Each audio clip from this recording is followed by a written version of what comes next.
You're listening to the Jam Price Show, all about movies, and today my guest is fashion, film and fashion historian Kimberly Truhler, and I am so excited to talk to you about your upcoming book or your book and all of the wonderful, exciting things you have. And who doesn't like to talk about fashion, especially in film? So, welcome to the show. It's good to Thank have you you. here, Thank Kimberly. you. Yeah, good to see you again. We met at the closing night party at the Turner Classic Movie Film Festival and had a lovely discussion and talked then about having you on the show. So it's nice to have you finally on the show. It's nice to be here, and that was such a lovely night, and it was a pleasure to meet you there. Oh, it was a pleasure meeting you, and it was a lovely night. It really was. It was just a special evening. The whole film festival was wonderful.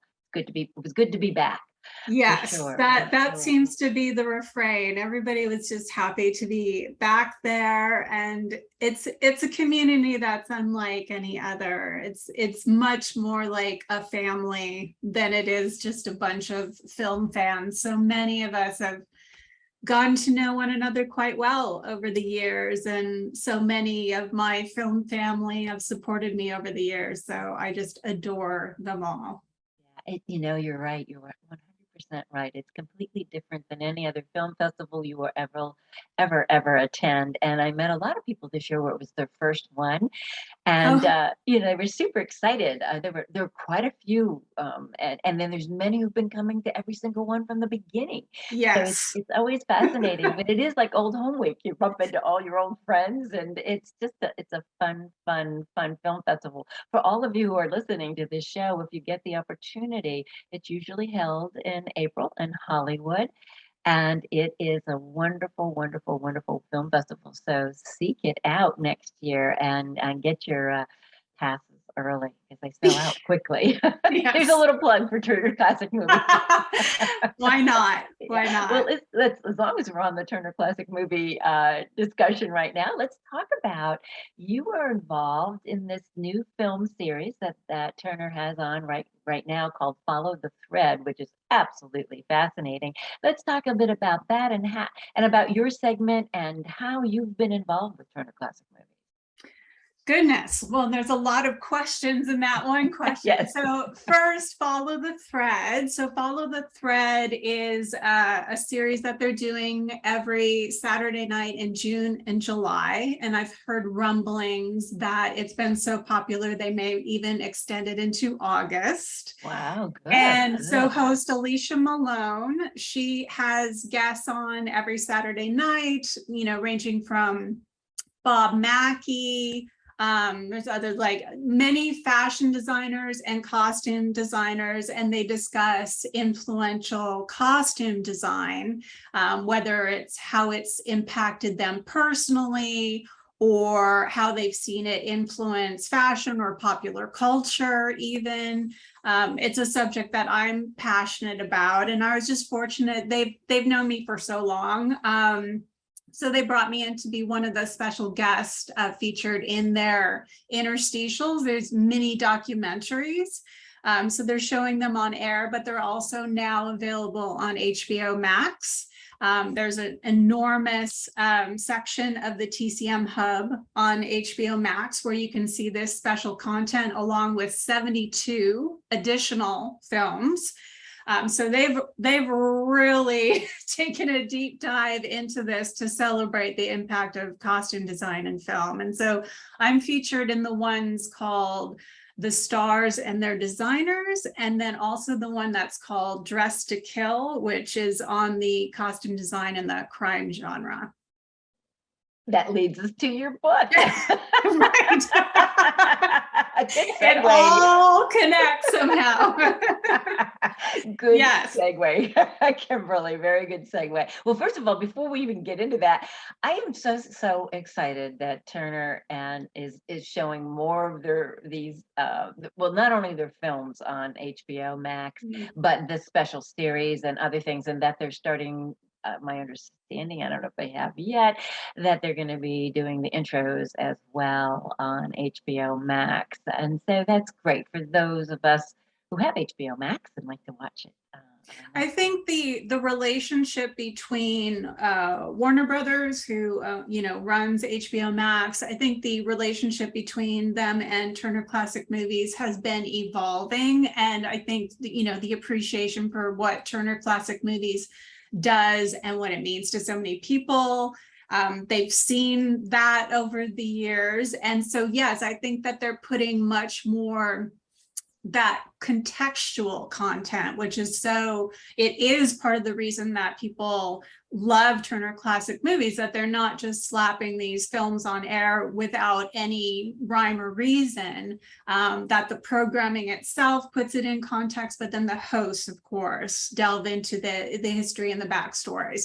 And so, yes, having more of that kind of content on HBO Max, I think only makes the experience of watching these films so much better. Oh, yes, definitely. And there's so many people that have cut the cord Yes. who are not getting, Turner Classic Movies the traditional way. So this allows people who have done that to watch it on HBO Max, which is wonderful. It's all wonderful. Absolutely. All right. Yeah. So let's talk about your book entitled Film Noir Style, The Killer 1940s. Right into what we were talking about. So let's delve into your book. How did this come about, and why? Let's put it that way too, because there's so much. Right. So I'm a film historian, but I noticed that there was sort of a gap in the understanding and appreciation of costume design and costume designers. It was just sort of, everybody talks about the actors and actresses and the directors and screenwriters and cinematographers, but where was the discussion of the costume designers, a little bit, frankly, dismissive of their contributions, and which was shocking, considering how many people gravitate to these movies for the first time because of the style of the movies, and then also why so many of us return to them again and again because of the style in the movies. So I wanted to address that area, and then I also saw it as a way to bring in some new viewers to classic film, which is an ongoing struggle. There's even a segment of the population who shockingly don't know who Marilyn Monroe was. So it's like, okay, let's start there. So this, I was asked originally by the Fashion Institute of Design and Merchandising to do a 3-day seminar connecting the dots between costume design and its impact on fashion. And then I was asked by Woodbury University, which is the alma mater of Billy Trevilla, who did the costume design for Marilyn Monroe, to teach a course on this. And then word got out and cultural institutions started calling me and asking me to do entire series there. So I started with the biggest series I do, which is the history of fashion and film from the 20s to the 80s, which I am reprising now online. I'll be doing the 1930s on July 17th online. And so that's kind of how it began. And then I got the opportunity to publish a book, and I am so passionate about the 40s and 40s film noir that I thought it was, even though not chronologically right, that for me, it was just a great place to start, just because I do have such a passion for the subject. So, have you talked about Eddie Muller about being on Noir Alley? Talking about this? I have chatted with him. I've known him since 2012, so we've talked about it. So it's a possibility down the road. Good. I love Eddie. Eddie's been on the show many times. As has all of them. Alicia, Ben, Dave, and I do an annual Oscar show every year. So perfect. So they've all been on the show numerous times. So right. Yeah, definitely. So that would be a great thing. So let's talk about that. Let's talk about the film noir styles of the 1940s.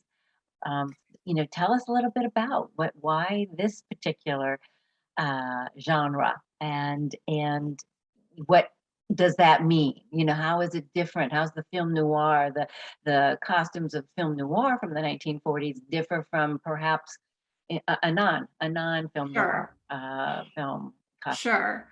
So I gravitated to it because I basically was raised with film noir in my household. My father was a police officer.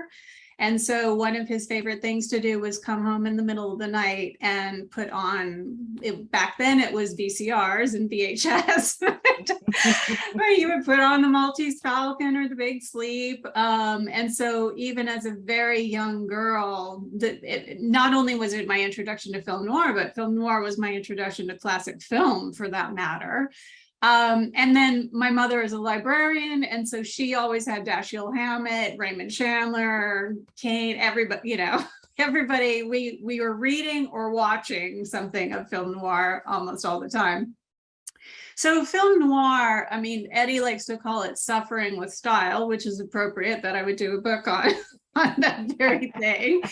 Yeah, it's a lot of times, I mean, there's some film noir that have a quasi happy ending, but most of the time something not great is happening to the main character. Right. Exactly. For obvious reasons, I gravitated to more of the detective stories, though not all of them obviously are about a private investigator or something like that. Like Gilda has nothing to do with a private eye or a detective.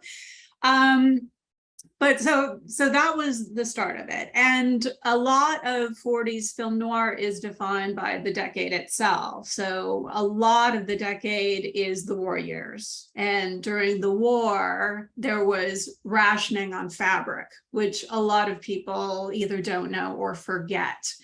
And so that's really what brought about the more austere silhouette that we see in 40s film, but it was particularly well suited to film noir, especially since many of these were shot at studios like Warner Brothers or RKO, which didn't have the biggest budgets a lot of the time.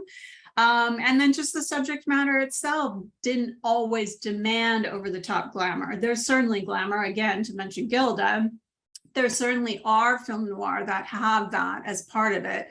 But so, the women in the skirt suits, menswear, all of that is largely, the pencil skirt. You cannot find a more economic design in clothing as far as the use of fabric than a pencil skirt. And so you see that throughout the decade. Everything was dictated. The hem length, the circumference of the design, everything about it. So that's a lot of where the style of the 1940s sort of emanates from. And the costume designers certainly had more resources than the average American woman did. They had MGM and Paramount had multiple buildings that were storing fabric and old costumes that could be repurposed. I mean, they had everything that they needed. But, that's not going to necessarily boost the morale of the country. It's like they also had to make adjustments to the costumes that they were putting on their characters because they had to be of that time. So you'll see movies like The Killers with a mix of, a very glamorous gown, which is Ava Gardner's introduction costume, that iconic one-shouldered gown of hers. But she's also in a blouse and skirt and a sweater and skirt in it. So 1940s film noir often has the mix of the aspirational with the attainable, if you will. And also the 40s, my book is divided into 4 parts: before the war, during the war, 1946, which is this year of transition between, closing down the war and getting, back into normal life, and then the post-war years.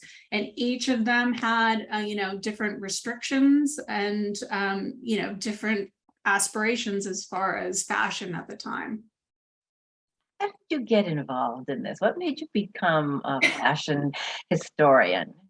Fascinating. I want to delve more into those 4 different parts of your book too, but I'm just curious about how you got into this.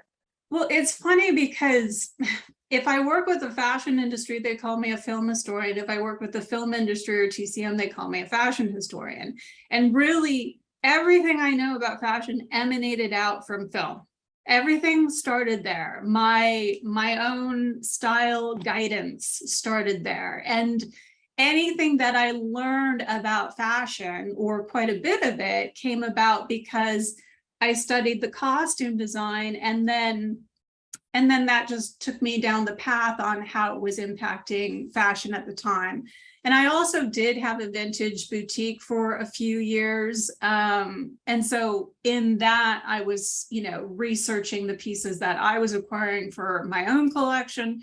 And then also just bearing witness to, seeing pieces from the 20s and the 30s and the 40s where it was so obvious to me, those are influenced by the costume design that I know so well. And then because I, voraciously read all the fashion magazines today, I could see those references coming up again. And so that's where it kind of started. I created this list I called the Style Essentials, which are 50 films with iconic costume design that impacted fashion at the time they premiered. And they're the ones that are continuing to influence fashion today the most. Now, there's a B list, to be sure. There are many, many, many more. But I wanted to show the ones that were sort of the big ones that people absolutely should know. And so that's the basis of the series that I'm doing now. So again, pretty much anything I know about fashion. And there are so many fashion designers that have designed for film. In the early days, that's where they were getting the costume designers from European couturiers. And then, we have people like Yves Saint Laurent and Pierre Balmain and Givenchy, of course. So there is such an intersection of costume design and fashion that you can't really, people do. I've seen schools silo the information, but they really should not be understood that way. There is an intersection and a cross influence on both costume design and fashion. It's fascinating. I'm going to digress for a moment. Bob Mackie, who was Yes. on Follow the Thread, Yes. he's one of the guests on it, was the person that had done the sketch Yes. for Marilyn Monroe's famous iconic dress that she wore to sing Happy Birthday to President Kennedy. That That's was right. just recently worn by Kim Kardashian, which, that's a whole nother story, which I just thought was disrespectful to the dress. And now we're hearing, and there's been pictures to prove it, that the dress was damaged by her wearing it. It should have never been taken out of the museum, as far as I'm concerned. And I know Bob Mackie had very, very, very strong feelings about this dress. It's an iconic dress that it would be like somebody taking one of the first lady's inaugural gowns, Jackie Kennedy's inaugural gown, and deciding, oh, we're going to take it out of the Smithsonian and we're going to wear it for how much money or to bring publicity. I was appalled by that. And I know we're off the track a little bit, but it's on the track too, Kimberly. What are your thoughts about that? How did you feel? Anyone who follows me online knows that I immediately put out a statement against that. For all the reasons that you mentioned, I don't care how careful you think you're being with an archival gown. Any of the gowns that I've helped authenticate, you're wearing white gloves the entire time. And the coverage in the room to make sure that, as little dust gets on them. The level of protection of these is usually very, very intense. So body lotion, makeup, self-tanner, perfume, like any of it, it's just wrong. I don't care. I don't care what you say about how careful you are. As soon as you're stepping into that thing, you've immediately caused damage. So you can debate whether, the strains on the zipper, which we've all seen now, or the rhinestones, are the threads coming off and who does that. even if that was there before, shouldn't that be a red flag that you shouldn't be putting it on? Yes, yes, yes. I mean, I'm laughing about it now just because it's just so ridiculous. And I think those who don't care or don't think it's such a big deal, you know, I thankfully only got a few people push back against what I said. And it falls into the it's just clothes category, which is what I've been up against all these years about trying to be an advocate for the importance of costume design. It's just clothes. So why does it really matter? And is it really an art form that, you know, the whole thing? So yeah, of course it's ridiculous. And I mean, some of it is that Ripley's is not an accredited museum. So accredited museums have their own standards that they're supposed to adhere to. So they squeak around that.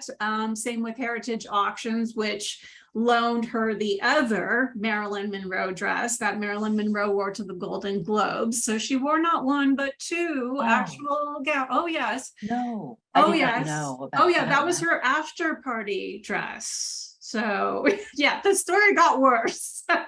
Every day was like I was afraid to look at social media, like, what am I going to learn today? So yes, to be quite clear, I'm strongly against that. It should never be done. I don't care what the entity is. They should have known better.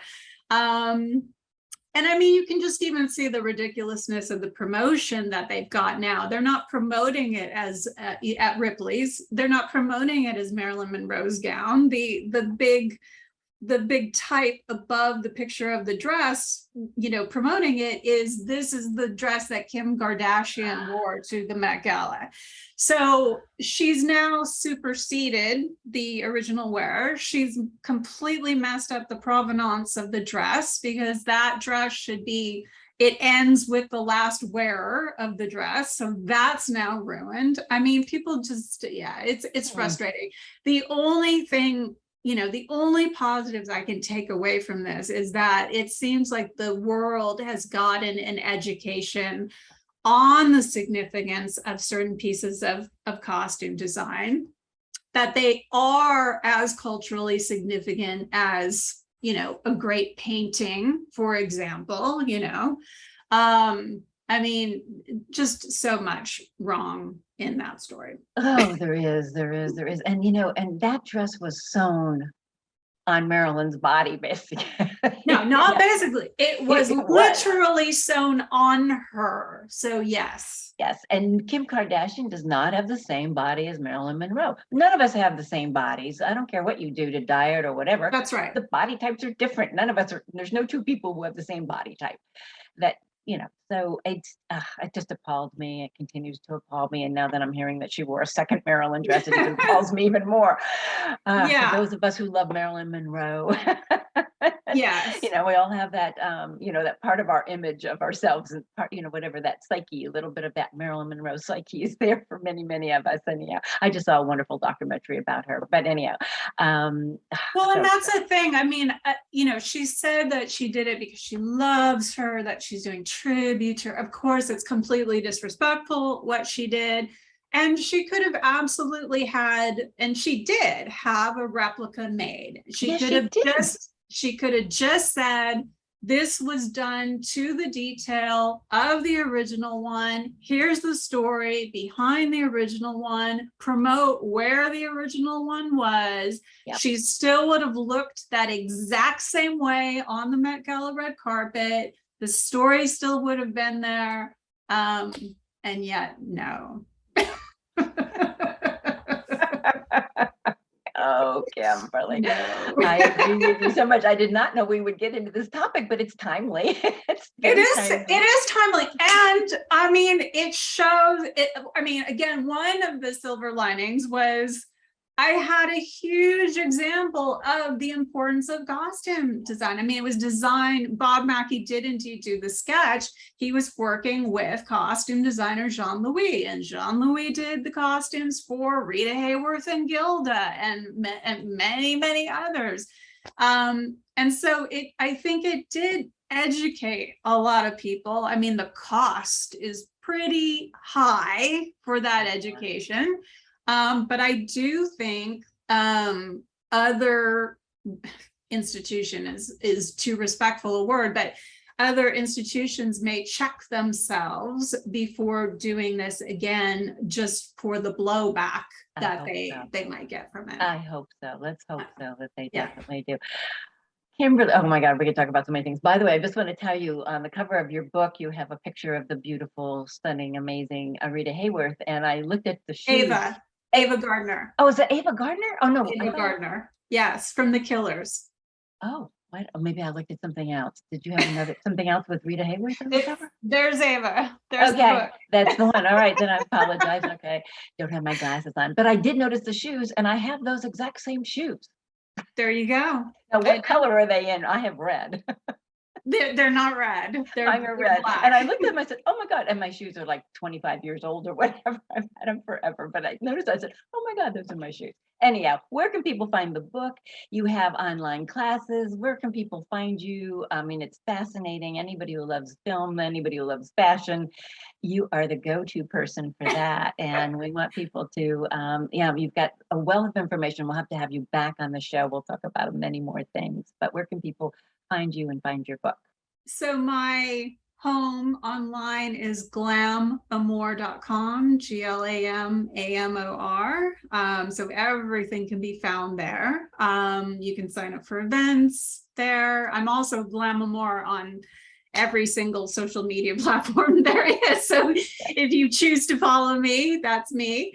And the book is available everywhere, Amazon, local booksellers. The only signed copies are found at the historic Larry Edmonds bookshop in Hollywood. And Larry Edmonds is a presence at the TCM Classic Film Festival. Jeff Mantor runs that wonderful shop. Yeah. So if people want, a signed copy, that's where you can get it. And they now have a website, which I actually designed and built for them. Wonderful. Yeah. Well, Kimberly, such a joy to have you on the show. I'll definitely have you back. And thank you. And before the next Turner Classic Movie Film Festival. But I look forward to seeing you next year for sure. Thank you so much for having me. What a pleasure. You're so welcome. It really was fun show. If you've missed any of the Jan Price shows all about movies, you can go to my website, thejanpriceshow.com, where all the shows are archived, or wherever you listen to your favorite podcast, the iHeart Podcast Network, Apple, Google, you name it, YouTube. Go to our YouTube station, channel, and like it, subscribe. We are on every single podcast network, I think, that's out there, so you can find us everywhere, and follow us at The Jan Price Show on Twitter and Instagram. Thank you all for listening.